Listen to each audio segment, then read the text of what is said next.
আফসোস, এইবারও হিন্দু মারা হলো না।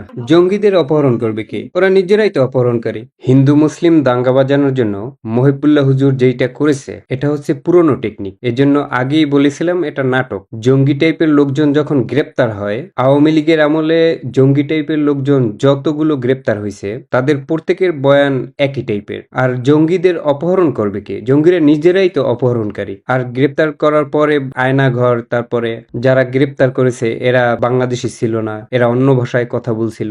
এইসব কথাবার্তা শুনে কিছু কি মিল খুঁজে পান? যদি মিল খুঁজে না পান তাহলে একটা ভিডিও দেখাই, চলুন। গুলি বন্ধ হওয়ার পরে দেখা গেছে কি আপনার এখানে কিছু কথা শুনতেছি অন্যরকম কথা, যেমন মনে করেন আপনার পার্শ্ববর্তী একটা দেশের ভাষা, মানে বহুত ইধার হো রা হে আবি বানকারো, ঠিক আছে, ইধার সে নিকাল যাও বহুত হওয়া। না, আমার সাথে তো হিন্দিতে কথা বলেছে তারা। আপু হিন্দি আতা হ্যাঁ, সো বুঝতেই পারছেন। একটু বেশি আমি কিছু বলতে চাচ্ছি না যে কোত্থেকে আসছে, কি জন্য আসছে। আমাকে রুম থেকে ধরে নিয়ে যায়। আমি খেয়াল করেছি তিনজন লোক হিন্দি ভাষায় কথা বলছিল। ভারতের নীল নকশা বাস্তবায়নের চেষ্টা করলে জনগণ পিঠের চামড়া ঠিক রাখবে না।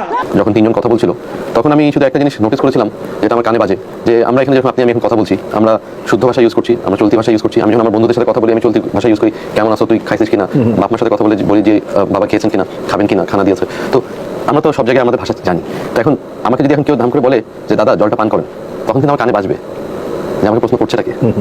তো এরকম অনেক সময় অনেক ভাষা ছিল যেটা কানে বাজতো, যারা কারা। তবে যারা কথা বলছে এদের কাউকে বাংলাদেশি মনে হয় নাই। কি বুঝলেন?